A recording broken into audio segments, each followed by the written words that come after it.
എല്ലാവർക്കും നമസ്കാരം. ഞാൻ അശ്വിൻ. ഇന്ത്യയും അമേരിക്കയുമായിട്ടുള്ള അമേരിക്ക എന്നല്ല ട്രംപ് എന്ന് പറയുന്നതായിരിക്കും ഒന്നുകൂടെ നല്ലതല്ലേ. എന്തായാലും ഇന്ത്യയും ട്രംപുമായിട്ടുള്ള താരിഫ് യുദ്ധങ്ങൾ ഇങ്ങനെ തുടർന്നുകൊണ്ടേയിരിക്കുകയാണ്. കഴിഞ്ഞ 24 മണിക്കൂറിൽ അല്ലെങ്കിൽ 48 മണിക്കൂറിൽ ഓരോ പുതിയ അപ്ഡേറ്റുകളാണ് വന്നുകൊണ്ടിരിക്കുന്നത്. ഏറ്റവും പ്രധാനപ്പെട്ട അപ്ഡേറ്റ് നിങ്ങൾ അറിഞ്ഞിരിക്കുമല്ലോ. ആദ്യം 25% ടാക്സ് ആയിരുന്നു കൂട്ടിയിട്ടുണ്ടായിരുന്നത്, അത് നേരെ 50%ലേക്ക് ആക്കിയിരിക്കുകയാണ്. അപ്പോൾ ഓരോ മണിക്കൂറിലും പുതിയ വാർത്തകളാണ് കേട്ടോ വന്നുകൊണ്ടിരിക്കുന്നത്.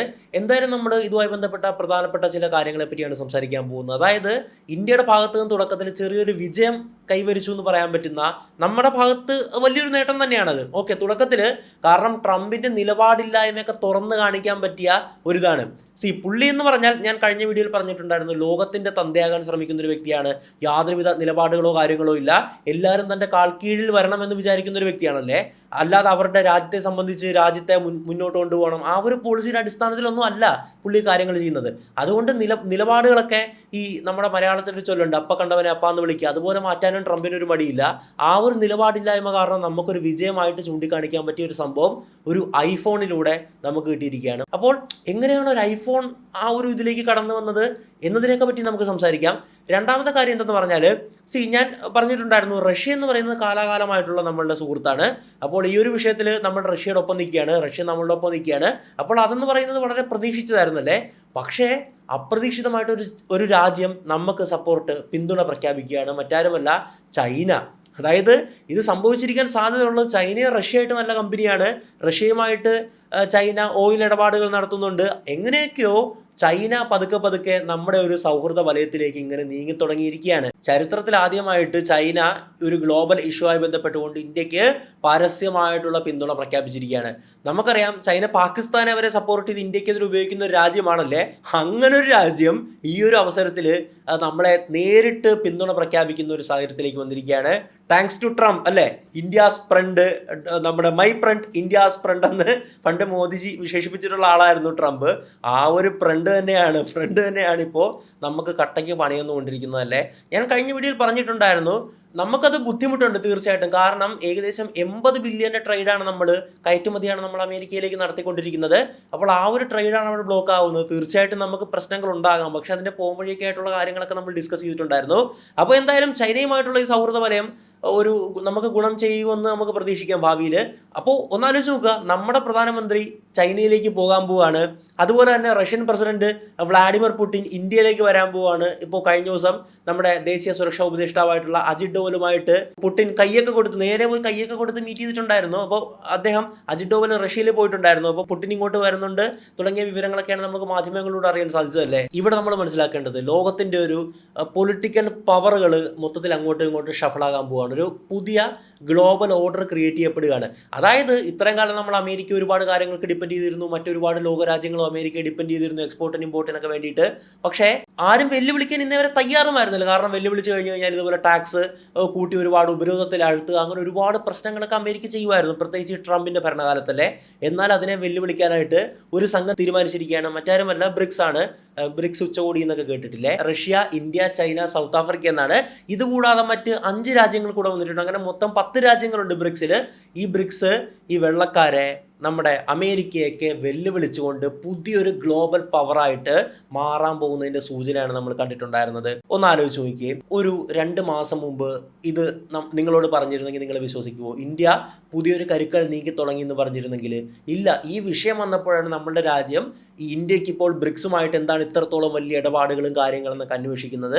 അപ്പോൾ നമ്മുടെ രാജ്യം ഈ ഒരു അമേരിക്കയെ അടർത്തി മാറ്റിക്കൊണ്ട്, കാരണം അമേരിക്കയായിട്ട് എപ്പോഴും നമുക്ക് ബിസിനസ് ചെയ്തുകൊണ്ടിരിക്കാൻ പറ്റില്ലല്ലേ. അപ്പോൾ അതിൻ്റെ സഹായം കൂടാതെ പുതിയൊരു ഗ്ലോബൽ ഓർഡർ ഉണ്ടാക്കുന്നതിൻ്റെ ഒരു ഓട്ടത്തിലാണ് നമ്മളെന്ന് വേണം മനസ്സിലാക്കാനായിട്ട്. അപ്പോൾ ഈ പറഞ്ഞ കാര്യങ്ങളെല്ലാം തന്നെയാണ് നമ്മൾ ഇന്നത്തെ വീഡിയോയിൽ സംസാരിക്കാൻ പോകുന്നത്. ഐഫോണ്, അതുപോലെ ചൈന, റഷ്യ, എല്ലാ കാര്യങ്ങളും നോക്കാം. നിങ്ങൾ കഴിയുന്ന ഒരു വീഡിയോ ഒന്ന് ലൈക്ക് ചെയ്ത് വെച്ചേക്കുക. അങ്ങനെ ലൈക്ക് ചെയ്താൽ മാത്രമേ യൂട്യൂബിൻ്റെ അൽഗോരിതം കൃത്യമായിട്ട് വർക്ക് ചെയ്ത് അടുത്ത വീഡിയോസൊക്കെ നിങ്ങളുടെ ഫീഡിലേക്ക് എത്തത്തുള്ളൂ. പിന്നെ വീഡിയോയിലേക്ക് കടക്കുന്നതിന് മുമ്പ് നിങ്ങൾക്ക് ഉപകാരപ്പെടുന്ന ഒരു കാര്യം പറയാം. ഡാറ്റാ സയൻസ് രംഗത്ത് ഒരു കരിയർ ആഗ്രഹിക്കുന്നവർക്കായിട്ട് ഒഡിൻ സ്കൂൾ ഒരു മികച്ച അവസരം ഒരുക്കുകയാണ്. ഒഡിൻ സ്കൂളിലെ ഡാറ്റാ സയൻസ് കോഴ്സ് നിങ്ങളെ ജോബ് റെഡിയാക്കി പ്ലേസ്മെന്റ് നേടാൻ സഹായിക്കുന്ന ഒരു അടിപൊളി പ്രോഗ്രാമാണ്. ഈ കോഴ്സിന്റെ ഏറ്റവും വലിയ പ്രത്യേകത എന്താണെന്ന് അറിയാമോ? ഒഡിൻ സ്കൂളിന് 600-ലധികം വരുന്ന ഹയറിംഗ് ഓർഗനൈസേഷനുകളുമായിട്ട് നല്ല ബന്ധങ്ങളുണ്ട്. ഇത് ഇന്ത്യയിലെ ഏറ്റവും വലുതും അതിവേഗം വളരുന്നതുമായിട്ടുള്ള ടെക് കമ്പനികളുടെ റിക്രൂട്ട്മെന്റ് പ്രതീക്ഷകൾ നേരിട്ട് നേരിട്ടറിയാനുള്ള ഒരു സുവർണാവസരമാണ് നിങ്ങൾക്ക് നൽകുന്നത്. ഓഡിൻ സ്കൂളിന്റെ ഹയറിംഗ് സ്പ്രിന്റുകൾ ഈ പ്രോഗ്രാമിന്റെ പ്രധാന ഭാഗമാണ്. ഓഡിൻ സ്കൂൾ വിദ്യാർത്ഥികൾക്ക് മാത്രമുള്ള അതിവേഗ റിക്രൂട്ട്മെന്റ് പ്രോസസ്സാണിത്. ശരിക്കുമുള്ള ജോബ് ഇന്റർവ്യൂസിലേക്കുള്ള നിങ്ങളുടെ കവാടമാണ്. കൂടാതെ ഡാറ്റാ സയൻസ്, അനലിറ്റിക്സ്, AI മേഖലകളിൽ ജോലി ചെയ്യുന്ന ഓഡിൻ സ്കൂൾ അലുമിനികളിൽ നിന്നും നിങ്ങൾക്ക് നേരിട്ട് മെന്റർഷിപ്പ് ലഭിക്കും.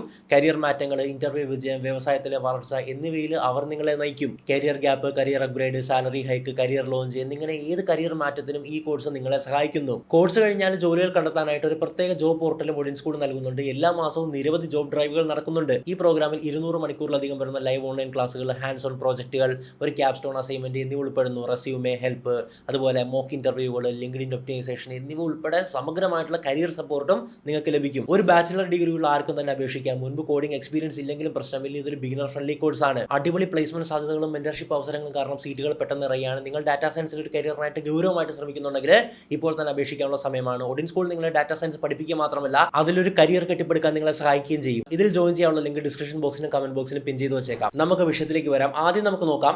ഞാൻ ആദ്യമേ പറഞ്ഞിട്ടുണ്ടായിരുന്നു ഐഫോണിലൂടെ ട്രംപിന്റെ നിലപാടില്ലായ്മ തുറന്നു കാണിക്കപ്പെട്ടു എന്ന്. അതായത് പുള്ളിക്ക് അൾട്ടിമേറ്റ്ലി പുള്ളിയുടെ രാജ്യസ്നേഹം കൊണ്ടൊന്നുമല്ല, പുള്ളിയുടെ ഒറ്റൊരു ഈഗോ കാരണം മാത്രം, ലോകത്തിന് തന്തയാകാൻ ശ്രമിക്കണമെന്നുള്ള ഒരു ഈഗോ ഉണ്ടല്ലോ, അതുകൊണ്ട് മാത്രമാണ് ഇതെല്ലാം ചെയ്യുന്നതെന്ന് പണ്ടേ നമ്മളെല്ലാം ഡിസ്കസ് ചെയ്ത കാര്യമാണ്. അതിന്റെ കൃത്യമായിട്ടുള്ള ഒരു ഉദാഹരണമാണ് ഇവിടെ കണ്ടുകൊണ്ടിരിക്കുന്നത്. ആ ഒരു നിലപാടില്ലായ്മ കാണിക്കുകയും അതുവഴി നമുക്ക് കിട്ടിയ ഒരു അഡ്വാൻറ്റേജും കൂടെയാണിത്. അതായത് ഐഫോണിലൂടെയാണ് സംഭവം നടന്നതെന്ന് ഞാൻ പറഞ്ഞല്ലോ. എങ്ങനെയാണ് കാര്യങ്ങൾ മാറിയെന്ന് പറഞ്ഞു കഴിഞ്ഞാൽ നമ്മൾ ഐഫോണിനെ പറ്റി സംസാരിക്കണം. ഐഫോണിന്റെ കമ്പനി എന്ന് പറഞ്ഞാൽ ആപ്പിൾ ആണല്ലോ. ആപ്പിൾ എവിടെയാണ് ഉത്ഭവിച്ചത്? അമേരിക്കൻ കമ്പനിയാണ്. അമേരിക്കയിലാണ് അത് ആരംഭിച്ചത്, തുടങ്ങിയതും കാര്യങ്ങളൊക്കെ എല്ലാം അല്ലേ. ഇനി അമേരിക്കൻ ജനങ്ങൾ ഏറ്റവും കൂടുതൽ യൂസ് ചെയ്യുന്ന ഫോൺ ഏതാണെന്ന് നോക്കുകയാണെങ്കിൽ ഈ ആപ്പിളിന്റെ ഐഫോൺ തന്നെയാണ്. നമ്മൾ പണ്ടൊക്കെ പറയും ഇന്ത്യയിൽ ഐഫോണൊക്കെ കൊണ്ടുവന്ന് എന്തോ സംഭവമായിട്ട് അവതരിപ്പിക്കുമായിരുന്നു. ഇപ്പോഴും അങ്ങനെ ചിന്തിക്കുന്ന ആൾക്കാരുണ്ട്. അപ്പോൾ പണ്ടൊരു മലയാളം ടെക് ക്രിയേറ്റർ പറഞ്ഞാണ് എനിക്ക് ഓർമ്മ വരുന്നത്, അങ്ങ് അമേരിക്ക നോക്കാം, അവിടുത്തെ കൊച്ചു പിള്ളേർ വരെ ഐഫോണാണ് ഉപയോഗിക്കുന്നത്. ശരിയാണ്, അവിടെ എന്ന് പറഞ്ഞാൽ ആൻഡ്രോയിഡ് കാര്യമായിട്ട് ഉപയോഗിക്കാറില്ല, അവർക്ക് ഐഫോണാണ് കാര്യം. ആ ഒരു കൾച്ചറിന്റെ ഭാഗമായിട്ട് അതങ്ങനെ എല്ലാവരും അതാണ് ഉപയോഗിക്കുന്നത്. അവിടെ അത് വലിയ സംഭവം ഒന്നുമല്ല. അപ്പം ഞാൻ പറഞ്ഞത് ഐഫോൺ എന്നുള്ളത്, അമേരിക്ക എന്നുള്ളത് ഐഫോൺ അത്രത്തോളം ഉപയോഗിക്കുന്ന ഒരു രാജ്യമാണ്. പക്ഷേ അമേരിക്കൻ കമ്പനിയാണ്, അമേരിക്കയിലാണ് സ്റ്റാർട്ട് ചെയ്തത്. ഇത് അമേരിക്കയിൽ എത്രത്തോളം പ്രൊഡ്യൂസ് ചെയ്യുന്നു, ഉൽപ്പാദിപ്പിക്കുന്നു നോക്കിയാൽ വളരെ കുറവാണ്. കാരണം എന്താണ്? ഹൈ പ്രൊഡക്ഷൻ കോസ്റ്റ് ആണ്. അമേരിക്കയിൽ ഒരു ഫാക്ടറി വെച്ച് ഐഫോണും അല്ലെങ്കിൽ മറ്റേ ആപ്പിൾ പ്രോഡക്റ്റ് ഒക്കെ ഉണ്ടാക്കണമെങ്കിൽ ആ ഒരു കമ്പനിക്ക്, ആപ്പിൾ കമ്പനിക്ക് ചിലവാകുന്നത് അത്രത്തോളം പൈസയാണ്. കാരണം അവിടുത്തെ ലേബർ റൂൾസ് ശക്തമാണ്. കുറച്ച് മണിക്കൂറുകളെ ഒരു എംപ്ലോയി വർക്ക് ചെയ്യത്തുള്ളൂ, അവർക്ക് ഭയങ്കരമായിട്ട് പൈസ കൊടുക്കണം. അതുപോലെ ഇൻഫ്രാസ്ട്രക്ചർ എല്ലാത്തിനും ഭയങ്കരമായിട്ട് പൈസ കൊടുക്കണം അല്ലേ. അപ്പോൾ ഈ ഒരു ആപ്പിൾ കമ്പനി എന്താണ് ചെയ്തത്? മറ്റ് രാജ്യങ്ങളിൽ ഫാക്ടറി വയ്ക്കുകയാണ് ചെയ്തിട്ടുണ്ടായിരുന്നത്. അപ്പോൾ ഇവരുടെ ഏറ്റവും വലിയ ഫാക്ടറി ഇവിടെ ആയിരുന്നു, ചൈനയിലായിരുന്നു അല്ലേ. കാരണം ലേബർ കോസ്റ്റ് കുറവാണ്, എളുപ്പത്തിൽ മറ്റ് സാധനങ്ങൾ കിട്ടും, സിലിക്കൺ ചിപ്സും അതും ഇതെല്ലാം കിട്ടും. അതുകൊണ്ട് ചൈനയിൽ ഇവരുടെ വലിയ പ്രൊഡക്ഷൻ യൂണിറ്റുകൾ ഉണ്ടായിരുന്നു. പക്ഷേ ട്രംപ് എല്ലാവരുമായിട്ട് പ്രശ്നങ്ങൾ ഉണ്ടാക്കുമല്ലേ. ചൈനയായിട്ട് പ്രശ്നങ്ങൾ ഉണ്ടാക്കി, ചൈനയുടെ പുറത്ത് ഇതുപോലെ തന്നെ താരിഫ് കൂട്ടി, അങ്ങനെ ഇങ്ങനെ മറ്റ് ട്രേഡ് വാറുകൾ ഒക്കെ സംഭവിക്കുകയാണ്. അപ്പോൾ ആപ്പിൾ കമ്പനി എന്ത് ചെയ്തു? മറ്റ് രാജ്യങ്ങൾ നോക്കി. ആ സമയത്ത് നമ്മളുടെ രാജ്യം അതിനുവേണ്ടി വഴിയൊരുക്കി കൊടുത്തു. നമ്മുടെ രാജ്യത്തിന്റെ വിദേശ കമ്പനികളെ ആകർഷിക്കാനുള്ള പോളിസിയുടെ ഭാഗമായിട്ട് നമ്മൾ നല്ല നയങ്ങൾ മുമ്പോട്ട് വെച്ചു. ആപ്പിൾ അവരുടെ ഒരുപാട് ഫാക്ടറികൾ നമ്മളുടെ രാജ്യത്ത് തുടങ്ങിയല്ലേ. നമ്മുടെ തമിഴ്നാട്ടിൽ, ഏറ്റവും അടുത്ത് നമ്മുടെ തമിഴ്നാട്ടിൽ ആപ്പിളിന്റെ നിർമ്മാണ യൂണിറ്റ് ഉണ്ട്. അങ്ങനെ അമേരിക്കൻ കമ്പനിയാണ് അത് ഇന്ത്യയിൽ ഉൽപ്പാദിപ്പിച്ച് അമേരിക്കയിലേക്ക് ആണ് കയറ്റി അയക്കുന്നത്.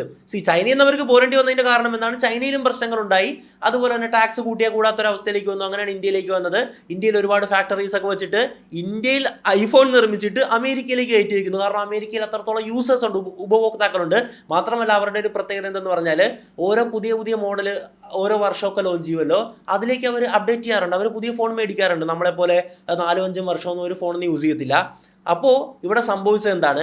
അതായത് ഇന്ത്യയിൽ നിന്നുള്ള എല്ലാ പ്രോഡക്റ്റിനും ട്രംപ് 50% ടാക്സ് കയറ്റിയിരിക്കുന്നത് അല്ലേ. സപ്പോസ് ഇവിടുന്ന് നോർമലി ടാക്സിന് മുമ്പ് പോയിക്കൊണ്ടിരിക്കുന്ന ഒരു ഐഫോണിന് അവിടെ ഏകദേശം 1 ലക്ഷം രൂപ ഇന്ത്യൻ റുപ്പി വരുമെന്ന് വിചാരിക്കുക. അത്രയും ഡോളർ, ഓക്കെ, ഞാൻ രൂപ കണക്കി പറയുകയാണ്. പക്ഷേ ഈ ടാക്സ് ഇംപ്ലിമെൻറ്റ് ചെയ്ത് കഴിഞ്ഞാൽ ഇനി എത്ര വരാൻ പോകുന്നത്? 50% കൂടി, 1.5 ലക്ഷത്തിന് തുല്യമായിട്ടുള്ള ഡോളർ അവരവിടെ പേ ചെയ്യണം. ഇത് നമുക്ക് ചിന്തിക്കാൻ പറ്റുന്നൊരു കാര്യമാണ്. വെറുതെ അതിൻ്റെ പകുതി പൈസ കൂടുതൽ നമ്മൾ കൊടുക്കുകയാണ്, 50% എക്സ്ട്രാ പേ ചെയ്യുകയാണ്. ഇത് നടക്കൂല. അമേരിക്കക്കാരന് ഐഫോൺ ഇല്ലാതെയും പറ്റൂല. അപ്പോൾ ട്രംപ് എന്ത് ചെയ്തെന്നറിയാവോ? എൻ്റെ ഈ താരിഫൊക്കെ ഉണ്ടല്ലോ, ഞാനിപ്പോൾ 25 പിന്നെ അത് 50 ഇത് ഐഫോണിന് ബാധകമല്ല എന്നും പറഞ്ഞിട്ട് യാതൊരുവിധ ഉളുപ്പും ഇല്ലാതെ അപ്പം കണ്ടവനെ അപ്പാന്ന് വിളിക്കുന്ന രീതിയിൽ ഉള്ള നിലപാട് മാറ്റമാണ് കാണാൻ പറ്റിയിട്ടുണ്ടായിരുന്നത്. ഇവിടെ നമ്മുടെ വിജയം എന്ന് പറയാൻ കാരണം ഒന്നാമത്തെ ട്രേഡ് വാറിൽ ഒരു പോയിന്റാണ്. അതിനപ്പുറത്തേക്ക് നമ്മൾ ലോകത്തിന് മുമ്പിൽ കാണിച്ചു കൊടുത്തൊരു കാര്യമുണ്ട്. India had strengthened it manufacturing. നമ്മൾ ഈ പ്രോഡക്റ്റുകളൊക്കെ ഉൽപ്പാദിപ്പിക്കുന്ന രീതിയിൽ, അതായത് അമേരിക്കൻ കമ്പനിയുടെ പ്രോഡക്റ്റ് ഇവിടെ ഉൽപ്പാദിപ്പിച്ച് അമേരിക്കൻ രാജ്യങ്ങളിലേക്ക് വരെ അയക്കാൻ നമുക്ക് ശേഷിയുണ്ടെന്ന് നമുക്ക് ലോകത്തിന് കാണിച്ചു കൊടുക്കാൻ പറ്റി. അമേരിക്ക ഐഫോണിന് വേണ്ടിയിട്ട് നമ്മുടെ രാജ്യത്തെ ഡിപ്പെൻഡ് ചെയ്യുന്നു. അപ്പോൾ ഇത്രത്തോളം ട്രേഡ് വാറുകൾ ഉണ്ടായിട്ട് പോലും ഐഫോണിന്റെ മുകളിൽ ട്രംപിന് ടാക്സ് എടുത്ത് ഒഴിവാക്കേണ്ടി വന്നു. അതിനർത്ഥം എന്താണ്? നമ്മൾ അത്രത്തോളം ഈ മാനുഫാക്ചറിങ് ആ ഒരു മേഖലയിൽ ശക്തമാണെന്നും ട്രംപിന്റെ നിലപാടില്ലായ്മയും അതുപോലെ തന്നെ ഈ ട്രേഡ് യുദ്ധത്തിൽ നമ്മളുടെ വിക്ടറിയുടെ ആദ്യത്തെ സ്റ്റെപ്പുമാണിത്. മറ്റൊരു രസകരമായിട്ടുള്ള കാര്യം സംഭവിച്ചു. അതായത് ആപ്പിളിന്റെ ഇപ്പോഴത്തെ CEO ഉണ്ടല്ലോ, ടിം കുക്ക്, ഈ ഒരു താരിഫ് ഇല്ല എന്ന് പ്രഖ്യാപിച്ചപ്പോൾ ടിം കുക്ക് ട്രംപിന് സമ്മാനമായിട്ട് പോവുകയാണ്. അതായത് ഒരു 24 ക്യാരറ്റ് ഉള്ള ഒരു ഗോൾഡൻ ബേസിൽ ഈ ആപ്പിളിന്റെ ഒരു ഗൊറില്ല ഗ്ലാസ്സിലുള്ള ഒരു ലോഗോ, ഒരു മൊമെന്റ്, ഒരു ഉപഹാരം പോലത്തെ ഒരു സാധനമായിട്ട് കാണാൻ പോവാണ്. ട്രംപ് അണ്ണാ ഞങ്ങളെ രക്ഷിച്ചതിന് നന്ദി എന്നും പറഞ്ഞിട്ട് ട്രംപിന്റെ മുമ്പിൽ പോയി ഒച്ചാനിച്ച് നിൽക്കുന്നു. ലോകത്ത് ആരുടെയും കയ്യിലില്ലാത്ത ഗോൾഡാണ്, അങ്ങനെയാണ് ഇങ്ങനെയെന്നൊക്കെ പറഞ്ഞിട്ട്. അപ്പോൾ ആരെങ്കിലും നിങ്ങളുടെ മുമ്പിൽ കുമ്പിട്ട് നിന്നാൽ അവർക്ക് വേണ്ടി ഇളവുകൾ ചെയ്ത് കൊടുക്കുമല്ലേ? എവിടെ ട്രംപ് സാർ നിങ്ങളുടെ നിയമം? എവിടെ നിങ്ങളുടെ വീരവാദങ്ങൾ? നിങ്ങൾ യാതൊരുവിധ നിലപാടില്ലാത്തവനാണെന്ന് വീണ്ടും വീണ്ടും തെളിയിച്ചുകൊണ്ടിരിക്കുകയാണ്. ഇനി രണ്ടാമത്തെ ഏറ്റവും പ്രധാനപ്പെട്ട വിഷയത്തിലേക്ക് വരാം. അതായത് ഈ ട്രേഡ് വാർ തുടങ്ങിയ സമയത്ത് നമ്മുടെ പ്രധാനമന്ത്രി ശ്രീ നരേന്ദ്രമോദി ഇതിനെപ്പറ്റി ഡയറക്റ്റ് ആയിട്ടൊന്നും പറഞ്ഞിട്ടുണ്ടായിരുന്നില്ല. എന്നാൽ ഇന്ന് അദ്ദേഹം പറയുകയാണ്. അതായത് ഈ ഒരു സംഭവത്തെ പറ്റി നമ്മൾ അറിയണം. അദ്ദേഹം പറഞ്ഞു എന്നുള്ളത് കൊണ്ടല്ല, ഈ സംഭവം പലർക്കും അറിയാത്തൊരു ഇതായിരിക്കും. ഇപ്പോൾ മറ്റു രാജ്യങ്ങളിൽ ഇന്ന് നമ്മുടെ രാജ്യത്തേക്ക് ഒരുപാട് പ്രോഡക്റ്റുകൾ വരുന്നുണ്ട്. നമുക്ക് അതൊക്കെ നമ്മൾ കൈനീട്ടി സ്വീകരിക്കുന്നുണ്ട്. നമുക്ക് അവർക്ക് വേണ്ടിയുള്ള ടാക്സ് അളവുകളും സബ്സിഡീസും ഒക്കെ കൊടുക്കുന്നുണ്ടല്ലേ. പക്ഷേ പ്രധാനമായിട്ട് 2 മേഖലകളുണ്ടല്ലോ നമ്മൾ ആർക്കും വിട്ടുകൊടുത്തിട്ടില്ല. അത് ഈ ഗവൺമെന്റിന്റെ പോളിസിയല്ല, കാലാകാലങ്ങളായിട്ടുള്ള വർഷങ്ങളായിട്ടുള്ള നമ്മുടെ രാജ്യത്തിന്റെ പോളിസിയാണ്. ഏത് മേഖലയെന്ന് നോക്കുവാണെങ്കിൽ ഒന്ന് ഡയറി, അതായത് പാലും പാലുൽപ്പന്നങ്ങളുമാണ്. രണ്ടാമത്തത് കാർഷിക വിളകളാണ്. അപ്പോൾ ഈ 2 മേഖലകളും നമ്മൾ വിദേശ മാർക്കറ്റുകൾക്ക് തുറന്നു കൊടുത്തിട്ടില്ല എന്ന് പറഞ്ഞാൽ ഇപ്പോൾ മറ്റ് രാജ്യങ്ങളിൽ നിന്ന്, ഉദാഹരണം അമേരിക്കയോ അല്ലെങ്കിൽ വിയറ്റ്നാമോ സൗത്ത് കൊറിയയോ ബ്രിട്ടനോ ഏത് രാജ്യം എടുക്കുക, അവിടെ നിന്ന് ഇങ്ങോട്ട് അവർ പാലോ പാലുൽപ്പന്ന പ്രോഡക്റ്റുകളോ അല്ലെങ്കിൽ പഴങ്ങളോ പച്ചക്കറികളോ തക്കാളി, ഉദാഹരണം അമേരിക്കയിൽ നിന്ന് ഒരുപാട് തക്കാളി ഇങ്ങോട്ട് അയക്കുകയാണ്. ഇതിൻ്റെ മുകളിൽ നമ്മുടെ രാജ്യം ചുമത്തപ്പെടുന്ന ടാക്സ് 30% മുതൽ 60% വരെയുള്ള ടാക്സ് ഉണ്ട്. അതുകൊണ്ട് തന്നെ ഈ രാജ്യങ്ങളൊന്നും അവരുടെ പ്രോഡക്റ്റുകൾ ഇങ്ങോട്ട് അയക്കത്തില്ല. കാരണം ആൾക്കാർ ഇത്രയും ഇരട്ടി വിലയ്ക്കൊന്നും മേടിക്കൂലല്ലോ. എന്തിനാണ് നമ്മളുടെ രാജ്യം കാലാകാലങ്ങളായിട്ട് ചെയ്യുന്നതെന്ന് അറിയാമോ? മറ്റൊന്നുമല്ല, നമ്മളുടെ കാർഷിക മേഖലയെ അതേപോലെ പിടിച്ചു നിർത്താനാണ്. പ്രത്യേകിച്ച് ഈ ക്ഷീരകർഷകരുടെ കാര്യം നോക്കുവാണെങ്കിൽ ഇന്ത്യ എന്ന് പറയുന്നത് അത്രത്തോളം പാൽ ഉപയോഗിക്കുന്ന രാജ്യമാണ്. കാരണം ചായ എന്ന് പറഞ്ഞാൽ നമുക്ക് ഒഴിവാക്കാൻ പറ്റാത്ത സാധനമാണല്ലേ. ചായ ആണെങ്കിലും അല്ലെങ്കിൽ പാൽ കോഫി ആണെങ്കിലൊക്കെ നമ്മൾ ഡെയിലി, നിങ്ങൾ തന്നെ എത്ര പേര് ചായ കുടിക്കുന്നുണ്ട്. അപ്പോൾ നമുക്ക് പാലില്ലാത്ത ഒരു ദിവസം പറ്റില്ല. ഭൂരിഭാഗം മലയാളികളും വീട്ടിൽ പാൽ മേടിക്കുന്നവരാണ് ദിവസമല്ലേ. അപ്പോൾ നമ്മുടെ രാജ്യത്ത് ഈ 135 അല്ലെങ്കിൽ 140 കോടി ജനങ്ങളുണ്ട്. അതിൻ്റെ അകത്ത് നല്ലൊരു ശതമാനം പേര് പാൽ കൺസ്യൂം ചെയ്യുന്നവരാണ്. അതുപോലെ തന്നെ പാലുമായി ബന്ധപ്പെട്ട് ഒരുപാട് കമ്പനീസ് വർക്ക് ചെയ്യുന്നുണ്ട്. ഐസ്ക്രീം കമ്പനീസ് അല്ലെങ്കിൽ മറ്റ് ചോക്ലേറ്റ് നിർമ്മാണ യൂണിറ്റുകൾ, അങ്ങനെ ഒരുപാട് കമ്പനീസ് ഉണ്ട്. ഇനി കൃഷിക്കാരുടെ, അതായത് മറ്റ് പഴങ്ങളും പച്ചക്കറികളൊക്കെ ഉൽപ്പാദിപ്പിക്കുന്നവരുടെ കാര്യം നോക്കുവാണെങ്കിൽ അരി ഗോതമ്പൊക്കെ അവരും നമ്മൾ ഹെവിലി ഡിപ്പെൻഡഡ് ആണ് അവരിലല്ലേ. നമുക്ക് അവരില്ലാണ്ട് പറ്റില്ല.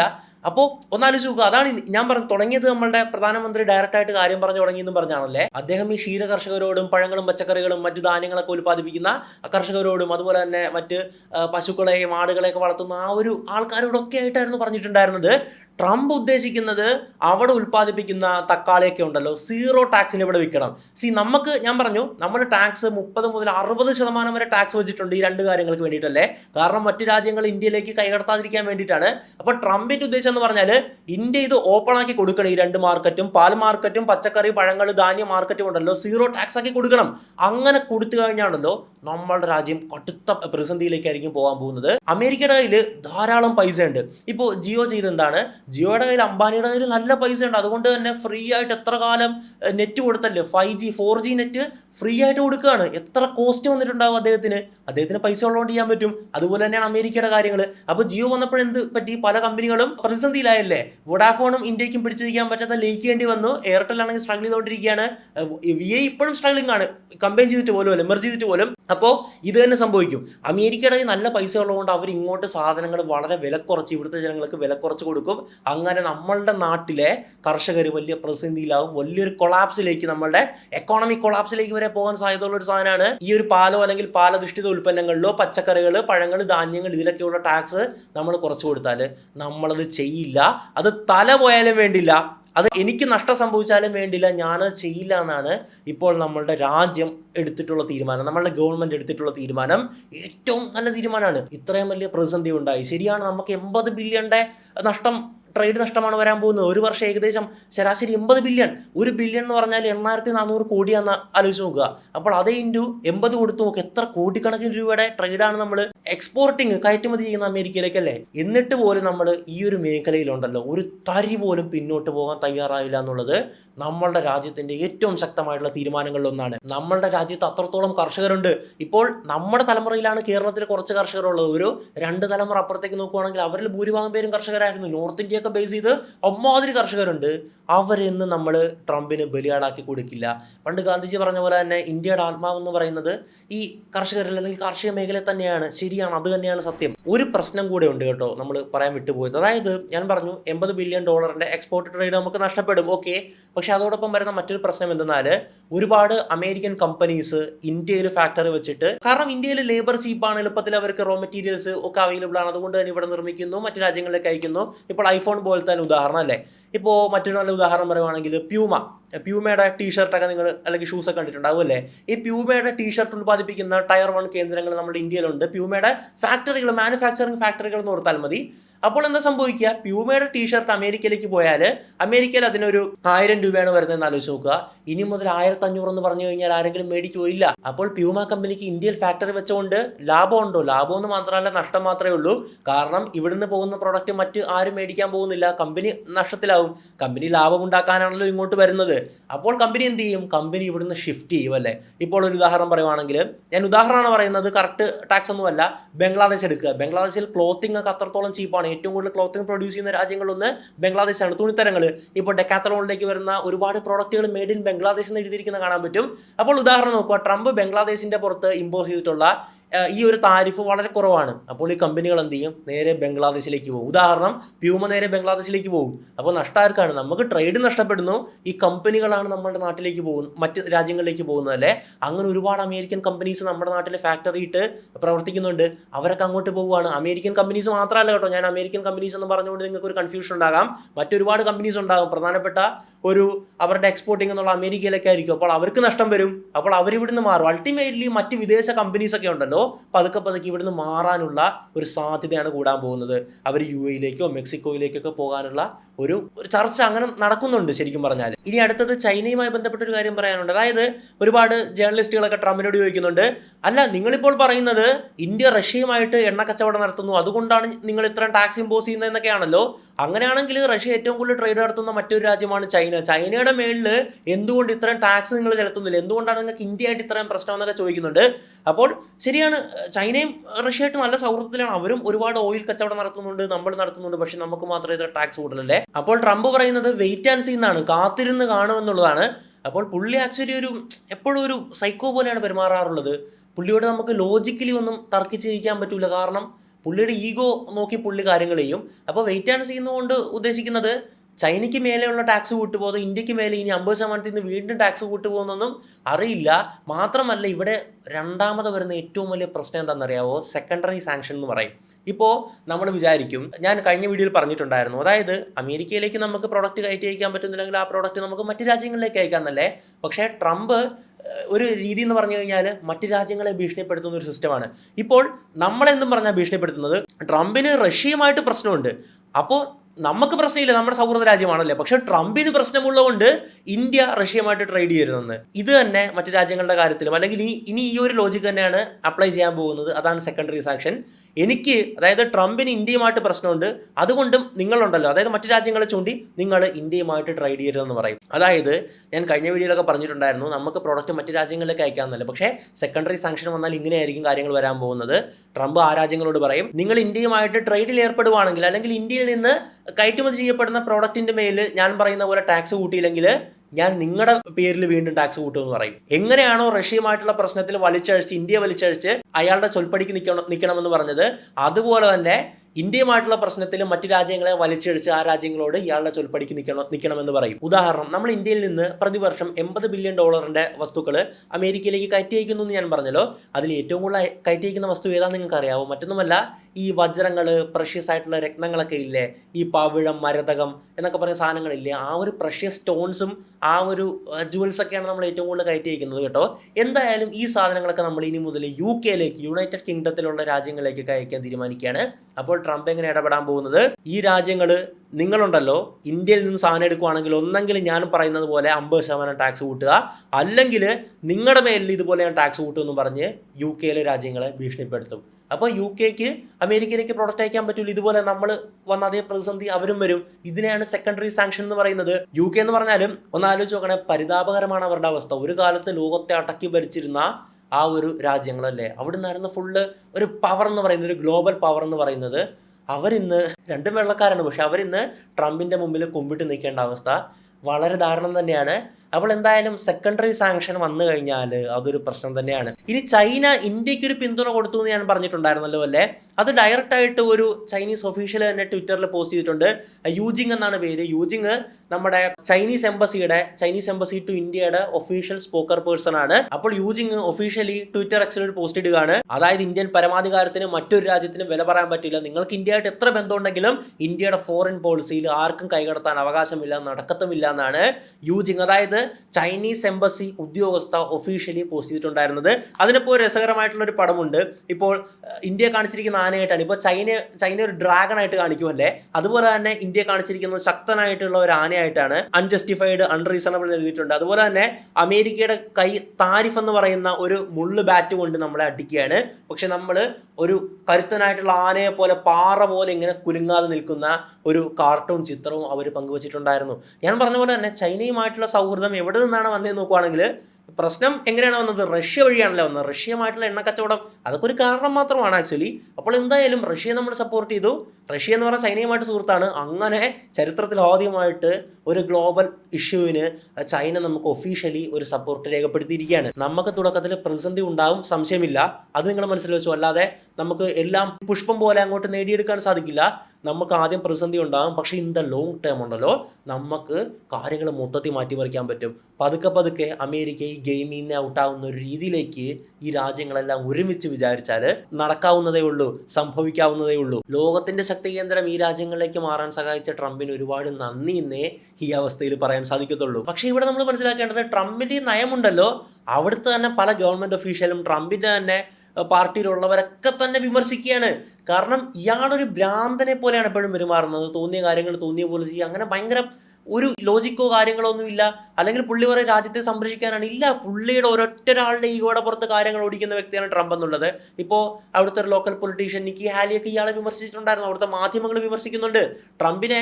ഇപ്പോൾ ട്രംപിന്റെ പ്രസ് മീറ്റ് ഉണ്ടല്ലോ, അപ്പോൾ ഇന്ത്യൻ മാധ്യമങ്ങൾ ചോദ്യം ചോദിക്കുന്നുണ്ട്. നമ്മൾ വിചാരിക്കും ഇന്ത്യൻ മാധ്യമങ്ങൾ മാത്രമാണ് എതിർത്ത് ചോദിക്കുന്നത്. അല്ല, ലോകമെമ്പാടുമുള്ള മാധ്യമ പ്രവർത്തകർ ട്രംപിനെ ഇതിനകത്ത് വിമർശിച്ചാണ് ചോദ്യങ്ങൾ ചോദിക്കുന്നത്. ലോകരാജ്യങ്ങൾ ഒരുപാട് നമുക്ക് സപ്പോർട്ടുണ്ട് ഈ ഒരു കാര്യത്തിന്. ലോകം മൊത്തം ട്രംപ് ഇവിടെ ചെയ്യുന്ന കാര്യം എന്താണെന്നറിയാം ശരിക്കും. അമേരിക്ക എന്ന് പറയുന്ന രാജ്യം അടിപൊളി രാജ്യമാണ്. അമേരിക്കയായിട്ട് നമുക്ക് ചരിത്രാതീത കാലം മുതലുള്ള ബന്ധമുണ്ട്.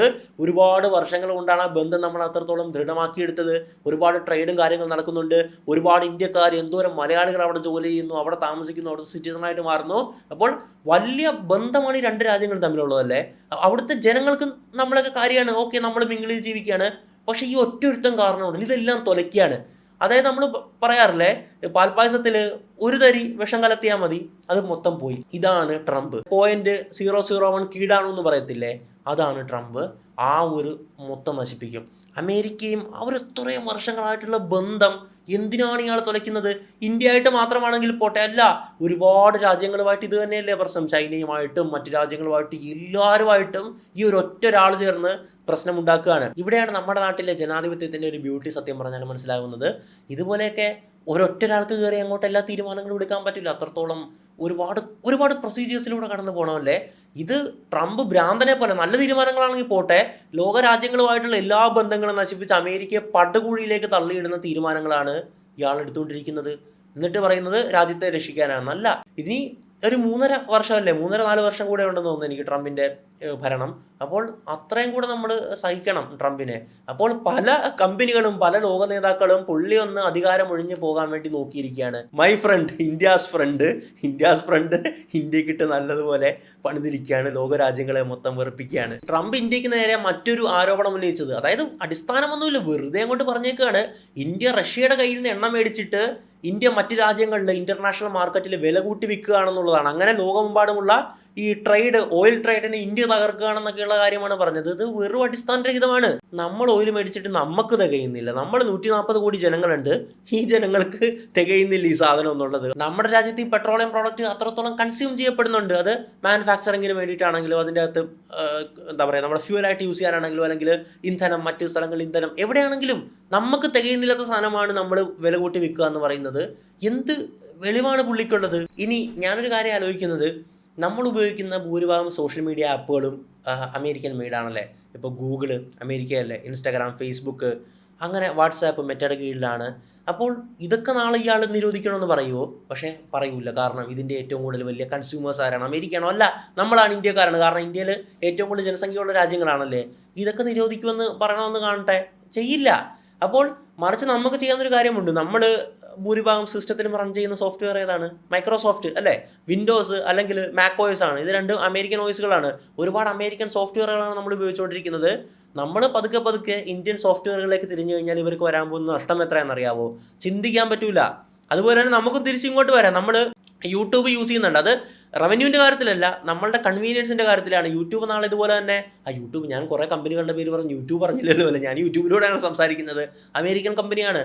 ഇവിടെ നിർത്തണമെന്ന് പറഞ്ഞു കഴിഞ്ഞാൽ ഒരുപാട് പേരുടെ വരുമാനമായിരിക്കും മുട്ടുന്നത്, ഞാനടക്കമുള്ളത്. നമ്മളുടെ ഒരു അത്രത്തോളം വലിയ എൻ്റർടൈൻമെൻറ്റ് മേഖല, നമ്മൾ എത്രത്തോളം നേരമാണ് യൂട്യൂബിലും ഇൻസ്റ്റാഗ്രാമിലൊക്കെ ചിലവഴിക്കുന്നതല്ലേ, അതൊക്കെ സ്റ്റോപ്പ് ആവും. പക്ഷേ അമേരിക്ക ചെയ്യുകയില്ല. കാരണം അവർക്ക് ഏറ്റവും കൂടുതൽ റവന്യൂ വരുന്നത്, ഇതിൽ നിന്ന് റവന്യൂ വരുന്ന രാജ്യങ്ങളുടെ ടോപ്പിലുള്ളതാണ് ഇന്ത്യ. കാരണം ജനസംഖ്യ തന്നെയാണ് അടിസ്ഥാനം. പിന്നെ നമുക്ക് നല്ല ചീപ്പ് ഇൻ്റർനെറ്റാണ് നമ്മളുടെ രാജ്യത്തല്ല. ജിയോ വന്നതോട് കൂടിയിട്ട് ഇൻ്റർനെറ്റ് റേറ്റൊക്കെ തീരെ വില കുറഞ്ഞു. എല്ലാവർക്കും സ്മാർട്ട് ഫോൺ, ഭൂരിഭാഗം പേർക്കും, നല്ലൊരു ശതമാനം പേർക്കും സ്മാർട്ട് ഫോണുണ്ട്. Internet, WhatsApp, Instagram, YouTube, Facebook, എല്ലാ സാധനവും ഉപയോഗിക്കാറുണ്ട്. അപ്പോൾ ആപ്പ് വയ്ക്കാനാണെങ്കിൽ അങ്ങോട്ടും ഇങ്ങോട്ടും വയ്ക്കാം. ഞാൻ പറഞ്ഞത് ഈ ട്രംപിൻ്റെ ഭരണം ഒന്ന് അവസാനിച്ചാൽ മതി എന്നുള്ള അവസ്ഥയിലേക്ക് വരുവാണ്. ലോക നേതാക്കൾ മൊത്തം ഇതിനാണ് നോക്കിയിരിക്കുന്നത്, അറിയാവോ? കാരണം നമ്മൾ മലയാളത്തിൽ കാലമാടൻ എന്നൊക്കെ പറയും, അത് പ്രയോഗം കറക്റ്റാണോന്ന് എനിക്കറിയില്ല, അങ്ങനെ പറയുന്നു. പക്ഷേ അങ്ങനെ ഒരു അവസ്ഥയിലാണ് ട്രംപിനെ എല്ലാവരും നോക്കി കണ്ടുകൊണ്ടിരിക്കുന്നത്. ഞാനിങ്ങനെ കഴിഞ്ഞ വീഡിയോ ഒക്കെ ചെയ്തപ്പോൾ ആലോചിച്ചായിരുന്നു, യൂട്യൂബിൽ ഇടുന്നത് തന്നെയാണല്ലോ ട്രംപിനെ കുറ്റം പറയുന്നതെന്ന്. പക്ഷേ നമ്മൾ യൂട്യൂബ് ഇന്ത്യയുടെ കീഴിലാണ് വരുന്നത്. Basically parent company YouTube American company തന്നെയാണ്. അങ്ങനെയൊക്കെയാണ് കാര്യങ്ങൾ ഇപ്പോൾ സംഭവിച്ചുകൊണ്ടിരിക്കുന്നത്. അപ്പോൾ ഞാൻ ചിന്തിക്കുന്നൊരു കാര്യം ഇതാണ്, അമേരിക്കൻ പ്രോഡക്റ്റുകൾ, സോഫ്റ്റ്വെയറുകൾ, മൈക്രോസോഫ്റ്റ് വിൻഡോസ് ഒക്കെ പോലത്തെ ഒരു സാധനം മാറ്റിയിട്ട് നമ്മൾ വേറൊരു സിസ്റ്റത്തിലേക്ക്, പക്ഷേ അതൊന്നും അത്ര പോസിബിൾ അല്ല. അത്ര അഡ്വാൻസ്ഡ് ആയിട്ടുള്ള ഓപ്പറേറ്റിംഗ് സിസ്റ്റം വേറെ ഉണ്ടോ? ഇല്ല. ലിനക്സ് ഓപ്പറേറ്റിംഗ് സിസ്റ്റം ഒക്കെ വെച്ചിട്ട് നമുക്ക് അത്രയും സ്മൂത്ത് ആയിട്ട് കാര്യങ്ങൾ ചെയ്യാൻ പറ്റുമോ? അല്ലെങ്കിൽ പെട്ടെന്ന് അങ്ങോട്ട് സ്വിച്ച് നമുക്ക് സാധ്യമല്ല. ലിനക്സ് ഫിൻലാൻഡിലാണ് കേട്ടോ ഉത്ഭവിച്ചിട്ടുണ്ടായിരുന്നത്, അവിടെയാണ് ഒറിജിൻ. അപ്പോൾ ഇങ്ങനെ പല, ഞാൻ പറഞ്ഞ പോലെ തന്നെ ആപ്പ് വെച്ചാൽ തിരിച്ചും വയ്ക്കാം. ഇത് നമ്മൾ അൾട്ടിമേറ്റ്ലി വിചാരിക്കുന്ന എല്ലാ ശാന്തമായിട്ട് തന്നെ ലോകാസമസ്ത സുഖനോഭവന്തു എന്നാണ് മുമ്പോട്ട് വെക്കുന്നത് ആശയം അല്ലേ. എല്ലാവരും സുഖമായിട്ടിരിക്കട്ടെ, എല്ലാ കാര്യങ്ങളും സ്മൂത്തായിട്ട് നടക്കട്ടെ. പക്ഷേ ഈ ഒരു ഭ്രാന്തം കാരണം ലോകമെമ്പാടുമുള്ള രാജ്യങ്ങളും നേതാക്കളും സാമ്പത്തിക വ്യവസ്ഥകളും ഒക്കെ അനുഭവിച്ചുകൊണ്ടിരിക്കുകയാണ്. ഇന്ത്യക്ക് $80 ബില്യൺ ട്രേഡ് നഷ്ടപ്പെടും തീർച്ചയാണ്. പക്ഷേ recover in the long term നമുക്ക് റിക്കവർ ചെയ്തെടുക്കാം. എന്തായാലും ഇത്രയൊക്കെയാണ് ഈ വീഡിയോ പറയാനുള്ളത്. ഈ വീഡിയോ എത്ര നേരമാണെന്നൊന്നും എനിക്കറിയില്ല. നിങ്ങളുടെ അഭിപ്രായങ്ങൾ തീർച്ചയായിട്ടും കമൻറ്റ് ചെയ്യുക. പിന്നെ ഞാൻ തുടക്കത്തിൽ പറഞ്ഞ ഓഡിൻ സ്കൂളിലെ ഡാറ്റാ സയൻസ് കോഴ്സ്, അതിനെപ്പറ്റി മറക്കണ്ട, നല്ല അടിപൊളി കോഴ്സ് തന്നെയാണ്. ഒരുപാട് പേർക്ക് അതിൻ്റെ അകത്ത് ജോലി കിട്ടുന്നുണ്ട്. അവർ തന്നെ അവരുടെ പ്രൊഫൈലും കാര്യങ്ങളൊക്കെ അതിൻ്റെ അകത്ത് വെച്ചിട്ടുണ്ട്, നമുക്ക് പരിശോധിച്ചാൽ കാണാൻ പറ്റും. അപ്പോൾ ആ ഒരു കോഴ്സിൽ ചേരാനുള്ള ലിങ്ക് ഞാൻ എന്തായാലും ഡിസ്ക്രിപ്ഷൻ ബോക്സിലും കമൻറ്റ് ബോക്സിലും പിൻ ചെയ്ത് വെച്ചേക്കാം. അപ്പോൾ എന്തായാലും ഞാൻ പറഞ്ഞ പോലെ നിങ്ങളുടെ അഭിപ്രായങ്ങളൊക്കെ പറയുക. കമൻറ്റ് ബോക്സ് എന്നുള്ളത് എപ്പോഴും നല്ലൊരു ചർച്ചാവേദിയാണ്. മറ്റൊരു വീഡിയോയിൽ മറ്റൊരു നല്ല വിഷയമായിട്ട് നമുക്ക് വീണ്ടും കാണാം. Miss mason Madappally signing out.